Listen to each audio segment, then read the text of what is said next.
Hi, everyone. Meteorologist Joe Chaffee on this Saturday afternoon, where it's a busy Saturday afternoon with respect to what we're looking ahead to, and that's another major storm that's going to develop. And this one kind of comes out the same way as the last one, except that it's a little bit further to the north, and uh, it's going to do all its explosive development once it's east of the New Jersey coast and off the coast of southeastern New England, as opposed to doing the bulk of it as it was closer to the Jersey coast. And that's why with the first one, we tapped all the development over Long Island, especially, and in through southern Connecticut and beyond. This one's going to really wrap up into into a very strong storm near Cape Cod, and we're going to see some winds of 40 to 50 miles an hour here on Monday, back to New York City and even down in toward the western New Jersey, the Philadelphia area. Would not at all be surprised. Now we've got. Let me just get a sip of coffee here. We've got winter weather advisories up basically along and north of Route 78 and just north of 287.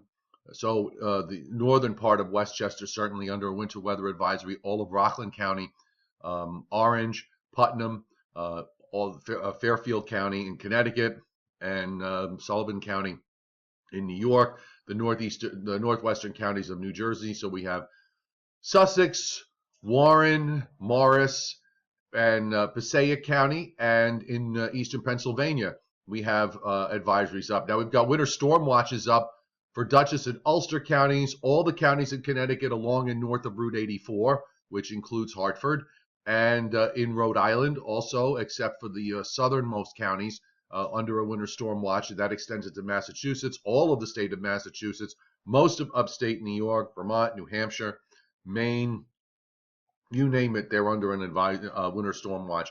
And I think there's probably going to be some blizzard warnings to all of this as well when it's all said and done.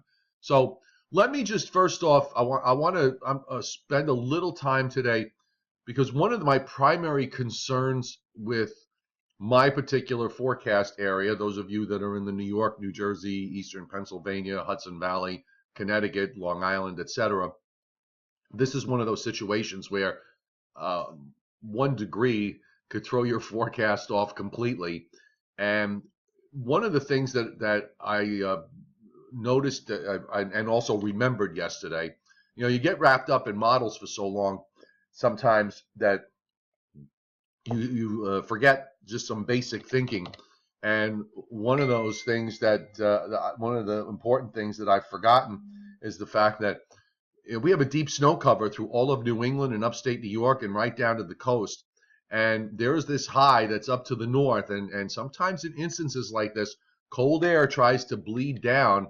And some of the models respond to that idea more than others. So, where that southern edge is between rain and sleet and snow is going to vary by a handful of miles. And it gets it right down almost to the coast.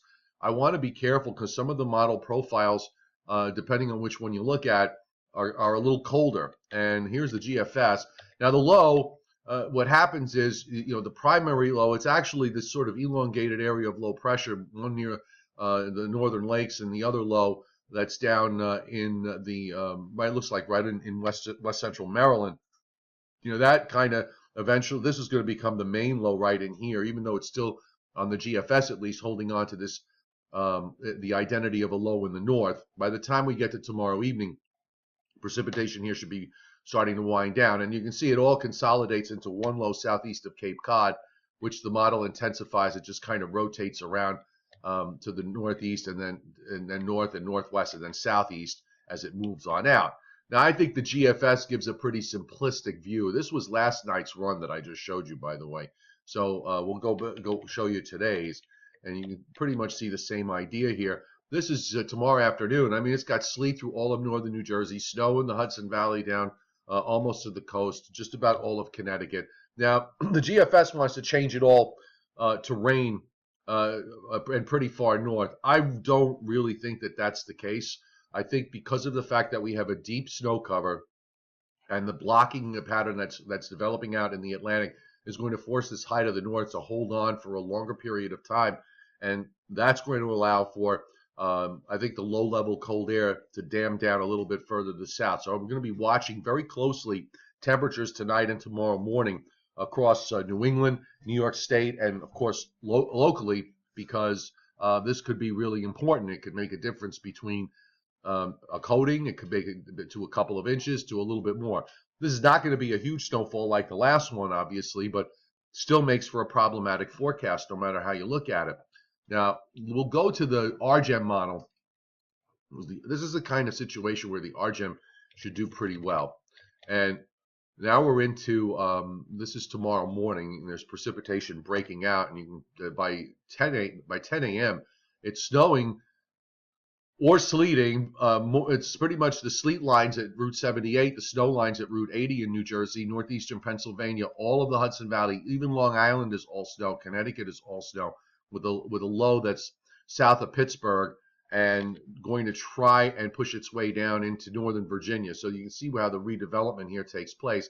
And this is where the model shows, that the cold air damming, because there's the high is up here, and you're going to have northeast winds that are going to try and hold on. And that when it's like this, especially when there's a wave that develops to the south, the cold air can tend to get pinched in for a longer period of time. Even if it's only an hour or two, that could make a huge difference here. And now at 4 p.m., the wave is right on the Delaware, actually, I'm sorry, right on the Delmarva Peninsula. You've got rain that is now pushed up toward Route 84, sleet in northwest New Jersey. I'm not 100% convinced that this is the case. We'll know pretty much tomorrow. And then that low, and this is where it gets really interesting. During the day Monday, you got this really deep low that develops just east of Cape Cod, and it rotates around. The pressure here, a 967 pressure just southeast of Cape Cod, with the, at least from the prior period, some very heavy snows along and just off the coast, or probably be just inland of the coast. But this is all going to be strong winds here all day long on Monday until this low pulls out. This is a major storm. This is actually going to get more intense than the storm that we just went through on Thursday in terms of pressure. And in terms of snowfall, this is going to be a pretty ample snow producer. Now, I only have out to 48 hours here, but you see how tight it is right across northern New Jersey. This would kind of outlines where Route 78 is right along the southern edge boundary of measurable snow, and yet it's producing every bit of several inches across northern New Jersey, even into North Shore of Long Island, and you can see into Connecticut and the Hudson Valley, 4 to 8 inch amounts, not uncommon. Now, it might be overdone, but I don't want to underestimate this, because we're in the development stage of this system, and precipitation is going to be kind of blossoming out.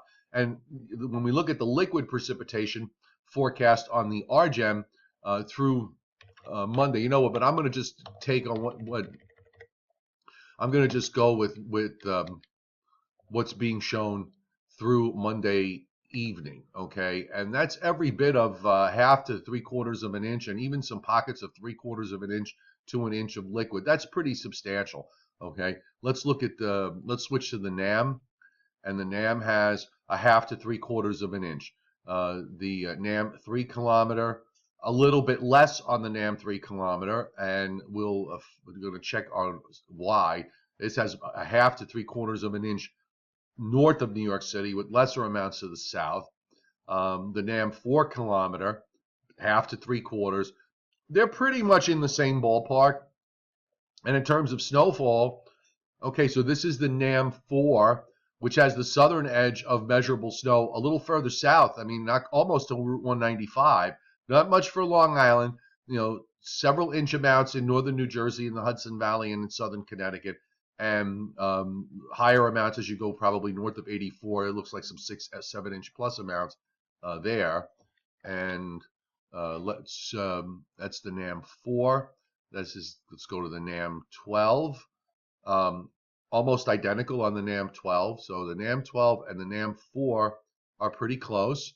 The NAM 3 is well, it's not that far off, and it's got more snow up to the north. So, they're all in the same place here. And I don't see any reason why to doubt it. So look, I've shown you what the models are doing. Let me just show you what I think is going to happen. Okay. So this is my snowfall forecast map. Basically, I decided that for now that the southern edge will be along or just south of Route 78. So just north of that, snow at the start, maybe some freezing rain, and then going over to rain, and that extends into Long Island. Now, I know you're going to say, well, how does he know that? How is he so good that he knows that this little stripe of Long Island is going to be 1 to 2 inches and less everywhere else? For that matter, I don't know. I had to draw the line someplace, so I decided to test my theory, which is basically that whatever I draw on the map, I have this diabolical power to make it happen. So I want to see if this is going to come out. But in all seriousness, I mean, I got to put the 1 to 2 inch line someplace. But I'm really trying to reflect the fact that a little bit colder of 1 or a little bit warmer of 1 to 2 degrees on either side is going to cause this line to fluctuate. And so I kind of put it this way, and I went for 1 to 2 inches across northern New Jersey, north of Route 80. Now I'm going to tell you that I might be too low there. Okay. That maybe I should be more like 1 to 3 or 2 to 3, but right now let's say 1 to 2, and then you jump up a little further north, and I have this band of 2 to 4, and then 4 to 6 in western Connecticut and northern Dutchess County, the northern part of Dutchess County, on up northward from there. But again, very critical here. If we get this cold air damming from the north, I kind of see that this is sort of like a finger here. This is actually reflects the ridge that's there. So the way I have the snow lined up reflects the fact that we've got winds that are going to be, try to be northeast. All right, and that's the cold air attempting to dam down to the southwest. This is very common in the wintertime under certain scenarios. Now, if that cold air damming is more important, then we're going to take this line and whoops, then we're going to take that line, which is what I did not want to do. Unzoom for me. All right, so I have to figure this out. I'm not sure. All right, so let me just turn it off and turn it back on again. Little finger happy here. So, here's that, like I said, that northeast wind. This is the ridge down the Appalachians. So if I'm down from New England toward the Appalachians. So if the cold air becomes a couple of degrees more important, maybe that rain, the boundary of rain and sleet will be further south, and then the next boundary could wind up being south of Route 78, and it winds up being here. So this is what we're dealing with here. If that cold air is more important, we're going to adjust. We're going to adjust all the lines further southwest.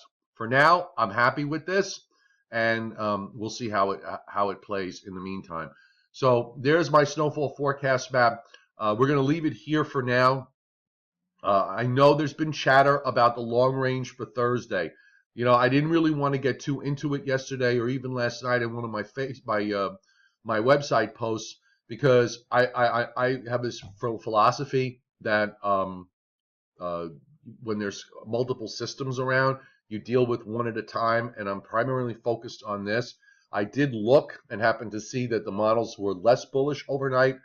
Actually, the one particular model, the European, is much less bullish on the idea of a big storm in the east later next week, which actually didn't surprise me that it went in that direction. But you know what? We'll have a day side run of the European out shortly, and later today I'll do a specific separate long range video. Okay, I also want to address one of the comments I happened to catch from yesterday that I did not get to yet to respond. So I'm going to respond to it now. And one of you pointed out that last night there was the forecast was for an inch or two of snow and from the Weather Channel. I'm assuming that you got it off their app, or whatever. And let me just explain to you what an app does not do. An automated app does not do. The situation last night was one with a warm front. It's one where snows ahead of the warm front are extremely blotchy, and you could have one area in your forecast region get a coating to an inch or two. You could have another area getting just a coating, and then you could have a lot of areas that don't see a flake. And it's very difficult. It's impossible for somebody in any forecast, scenario.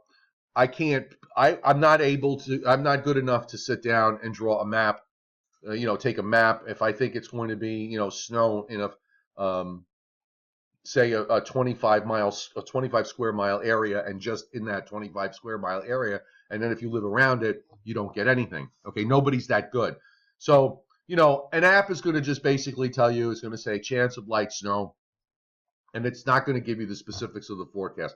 I'm not saying this to hawk my own app necessarily, but I'm just addressing the fact that people, when you look at it and you see an icon, the icon says snow, temperature of 30, but it doesn't necessarily tell you what the scenario is. And the scenario last night was that probably most people would not see any snow because of the nature of the system. So I just hope you understand. I just wanted you to understand that, just to be fair, because my forecasts that I was doing on TV last night, made it very clear that it was a warm front, the precipitation is very blotchy, and some people are going to get something, some people are not, and that's the way it works. So I just wanted to address that, and we will take care of the long range a little bit later on. And subscribe to my YouTube channel. If you've lasted this long through my lecture, then I think you'll like it. So please subscribe to my YouTube channel. It's absolutely free. Notifications about new videos come on whenever I put one up, and you will receive that. You can also check out all my latest web posts at meteorologistjoechaffee.com, or for Long Island, you can go to weatherlongisland.com. And for New York City, my friend Angry Ben Scott takes care of that one at nycweathernow.com. And of course, you can download my app and subscribe to my forecasts, which are just $1 a month for Android or iPhone. And the link comes up on a card at the top of the video here if you're interested. Again, just $1 a month. So everybody have a great rest of your Saturday. We will update the weather situation for Sunday later on, and I'll also address the long range.